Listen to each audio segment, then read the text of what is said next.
عورت کی نماز پڑھنے کا مکمل طریقہ کیا ہے؟ کیا عورتیں میک اپ کے ساتھ نماز پڑھ سکتی ہیں یا نہیں؟ عورتیں اگر کسی نامحرم کے سامنے یا آفس وغیرہ میں نماز پڑھ رہی ہیں تو وہ کس طریقے سے پڑھیں گی؟ آئیے جانتے ہیں اس ویڈیو میں۔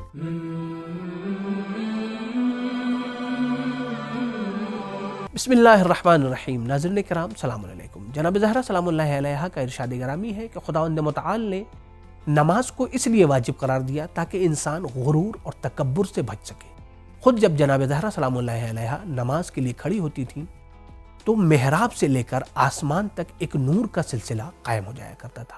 آج ہم اس ویڈیو میں یہ جاننے کی کوشش کریں گے کہ عورتوں کی نماز کا طریقہ کیا ہے۔ عورتوں کے لیے نماز کے شروع کرنے سے پہلے جو سب سے اہم پوائنٹ ہے جس کی طرف انہیں توجہ کرنا بہت زیادہ ضروری ہے وہ یہ ہے کہ وہ اپنے حجاب اور پردے کا خاص خیال رکھیں۔ اپنے پورے بدن کو ڈھکنا ہے، چھپانا ہے، حتیٰ بالوں کو بھی چھپا کر رکھنا ہے۔ صرف کچھ چیزیں ایسی ہیں کہ جسے وہ کھلا رکھ سکتی ہیں، جسے ہم بہتر طریقے سے سمجھتے ہیں اسکرین پر۔ وہ حصہ جو نماز میں کھلا رہ سکتا ہے ان میں پہلا حصہ ہے چہرہ۔ چہرہ صرف اسی مقدار میں کھلا رہ سکتا ہے کہ جو وضو میں دھویا جاتا ہے، یعنی صرف اور صرف یہ حصہ کہ جو کھلا ہوا ہے اس بچی کا، صرف یہ حصہ نماز میں کھلا رہ سکتا ہے۔ اور دوسرا حصہ کہ جو کھلا رہ سکتا ہے وہ ہے ہاتھ کا، لیکن ہاتھ گٹے سے لے کر انگلیوں کے سرے تک ہی کھلا رہ سکتا ہے، یعنی صرف اور صرف یہ انگلیوں کے سرے سے لے کر یہ گٹے کا حصہ ایسا ہے کہ جو خواتین کا نماز کے درمیان میں کھلا رہ سکتا ہے۔ اگر اس کے علاوہ کھلا رہ گیا تو ایسی صورت میں خواتین کی نماز صحیح ہوگی یا باطل، اس کے بارے میں انشاءاللہ آگے ویڈیو میں بیان کیا جائے گا۔ تیسری چیز جس کا چھپانا واجب نہیں ہے وہ ہے ٹخنے سے نیچے پیر، جیسا کہ آپ دیکھ رہے ہیں، لیکن ہاں جب کوئی نامحرم نہ ہو تبھی اس حصے کو کھلا رکھ سکتی ہیں، لیکن اگر نامحرم ہیں تو پورے پیروں کو چھپانا ضروری ہے، یعنی نامحرم کے سامنے موزہ پہن کر یا کوئی ایسی چیز پہن کر نماز پڑھنا ہے جس سے آپ کا پیر چھپا رہے۔ اب اگر اس سے زیادہ کوئی حصہ کھل جا رہا ہے تو ایسی صورت میں عورت کی نماز کا کیا حکم ہے؟ تو دیکھیں اس کی کچھ صورتیں ہیں۔ پہلی صورت یہ ہے کہ مسئلہ نہ جاننے کی بنا پر نماز میں وہ حصہ کہ جس کا چھپانا ضروری تھا وہ حصہ کھلا رہ جا رہا ہے۔ تو یہاں پر آیت اللہ سستانی حفظہ اللہ کے فتوے کے مطابق اگر عورت نے مسئلے کو سیکھنے میں کوتاہی اور کمی کی ہے تو ایسی صورت میں احتیاط واجب کی بنا پر اسے دوبارہ نماز پڑھنی ہوگی۔ دوسری صورت یہ ہے کہ غلطی سے کوئی حصہ کھل جا رہا ہے تو ایسی صورت میں فوراً نماز کی ہی حالت میں وہ حصہ عورت چھپائے گی، اور اس درمیان کی جتنی دیر میں وہ حصہ چھپا رہی ہے کوئی بھی ذکر اسے انجام نہیں دینا ہے۔ تیسری صورت یہ ہے کہ جان بوجھ کر یا لاپرواہی میں اپنے بدن کے حصے کو کھلا رکھا ہے، وہ حصہ کہ جس کا چھپانا ضروری تھا اسے نہیں چھپایا ہے، تو ایسی صورت میں نماز باطل ہے۔ جب پردہ مکمل ہو گیا تو اب مرحلہ آتا ہے نیت کا، اور نیت کے بارے میں آپ کو معلوم ہے کہ نیت کا زبان سے ادا کرنا ضروری نہیں ہے، بلکہ صرف آپ متوجہ ہو جائیں کہ آپ کون سی نماز پڑھ رہی ہیں، ظہر کی پڑھ رہی ہیں، عصر کی پڑھ رہی ہیں، مغرب کی پڑھ رہی ہیں، بس یہی کافی ہے، یعنی صرف متوجہ ہونا کافی ہے۔ نیت کے بعد دوسری چیز ہے تکبیرۃ الاحرام، یعنی اللہ اکبر کہنا۔ اس میں خاتون کو اس بات کا خاص خیال رکھنا ہے کہ اس کا بدن حرکت میں نہیں ہونا چاہیے بلکہ بالکل ساکن ہونا چاہیے۔ اگر جان بوجھ کر حرکت کے عالم میں کوئی خاتون تکبیرۃ الاحرام کہہ رہی ہے، یعنی اللہ اکبر کہہ رہی ہے، تو اس صورت میں اس کی نماز باطل ہو جائے گی۔ تکبیر کہتے وقت مستحب یہ ہے کہ ہاتھوں کو کانوں کی لووں تک لے کے جایا جائے، جیسا کہ اس ویڈیو میں آپ دیکھ رہے ہیں۔ تکبیرۃ الاحرام کے بعد مرحلہ ہے قیام کا، کہ جس کے سلسلے سے کچھ اہم پوائنٹ ہے جسے ہم بہتر سمجھنے کی کوشش کرتے ہیں اسکرین پر۔ قیام کی حالت میں خواتین کے لیے دو چیزیں مستحب ہیں، واجب نہیں ہے بلکہ مستحب ہے۔ پہلی چیز یہ ہے کہ خواتین، جیسا کہ اس ویڈیو میں آپ دیکھ سکتے ہیں کہ خواتین قیام کی حالت میں اپنے ہاتھوں کو سینے پر رکھیں گی۔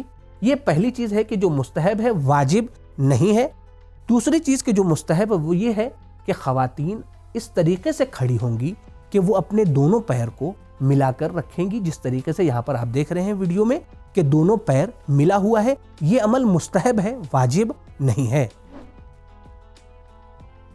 قیام کے بعد مرحلہ ہے قراءت کا۔ قراءت میں خواتین کو یہ اختیار ہے کہ وہ نماز صبح، نماز مغرب اور نماز عشاء کو چاہے تو وہ بلند آواز سے پڑھے یا چاہے تو وہ آہستہ سے پڑھے، لیکن مستحب یہ ہے کہ وہ آہستہ پڑھے، لیکن یہ اس صورت میں ہے کہ جب کوئی نامحرم آواز کو نہ سن رہا ہو۔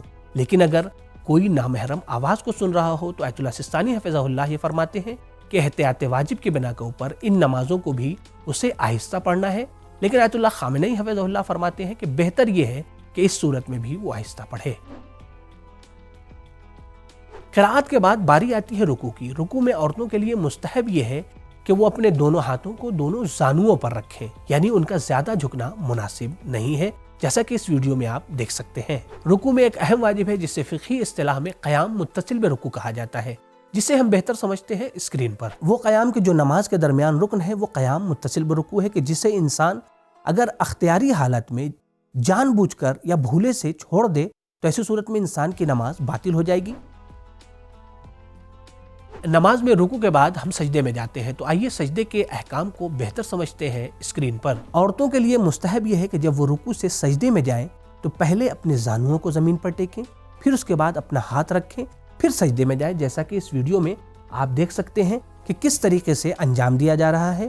رکوع کر لیا، پھر اس کے بعد سے زانوؤں کو زمین پر ٹیکا، پھر ہاتھوں کو زمین پر ٹیکا، پھر سجدے میں بچی گئی ہے۔ تو اسی طریقے سے خواتین کو بھی انجام دینا ہے، اور یہ عمل مستحب ہے، واجب نہیں ہے۔ خواتین کے لیے مستحب یہ ہے کہ جب وہ سجدے میں جائیں تو اپنے اعضاء کو سمیٹ کر رکھیں، جیسا کہ اس ویڈیو میں آپ دیکھ سکتے ہیں کہ بچی کس طریقے سے اپنے اعضاء کو سمیٹ کر رکھی ہوئی ہے۔ اسی طریقے سے جب سجدے میں جائیں گی خواتین تو اپنے دونوں ہاتھوں کو پھیلا کر نہیں رکھیں گی بلکہ سمیٹ کر زمین سے چپکا کر رکھیں گی، جیسا کہ اس ویڈیو میں دیکھ رہے ہیں کہ بچی نے کس طریقے سے اپنے ہاتھوں کو زمین سے چپکا کر رکھا ہے۔ خواتین کے لیے مستحب یہ ہے کہ جب وہ دو سجدوں کے درمیان بیٹھیں تو اس طریقے سے بیٹھیں کہ ان کے دونوں ران ملے ہوئے ہوں، جیسا کہ اس ویڈیو میں دیکھ سکتے ہیں آپ کہ بچی جس طریقے سے بیٹھی ہوئی ہے اسی طریقے سے بیٹھنا مستحب ہے، واجب نہیں ہے۔ یعنی اگر اس طریقے سے انجام نہیں دیا تو نماز پر کوئی فرق نہیں ہے، نماز آپ کی صحیح ہے۔ خواتین کے لیے یہ مستحب ہے کہ جب وہ دونوں سجدے کو مکمل کر لیں اور دوسری رکعت کے لیے وہ کھڑی ہونا چاہتی ہیں تو پہلے بیٹھیں، پھر اس کے بعد سے سیدھی کھڑی ہوں، جیسا کہ اس ویڈیو میں آپ دیکھ سکتے ہیں کہ بچی نے سجدہ مکمل کیا، پھر اس کے بعد پیروں کے بل بیٹھی، پھر اس کے بعد اس طریقے سے کھڑی ہوئی ہے کہ اس کے پیچھے کا حصہ مردوں کی طرح ظاہر نہیں ہو رہا ہے۔ سجدے کے بعد مرحلہ تشہد اور سلام کا ہے۔ عورتوں کے لیے مستحب یہ ہے کہ وہ اپنے دونوں رانوں کو ملا کر تلوے کے بل بیٹھیں، جس طریقے سے اس ویڈیو میں آپ دیکھ رہے ہیں۔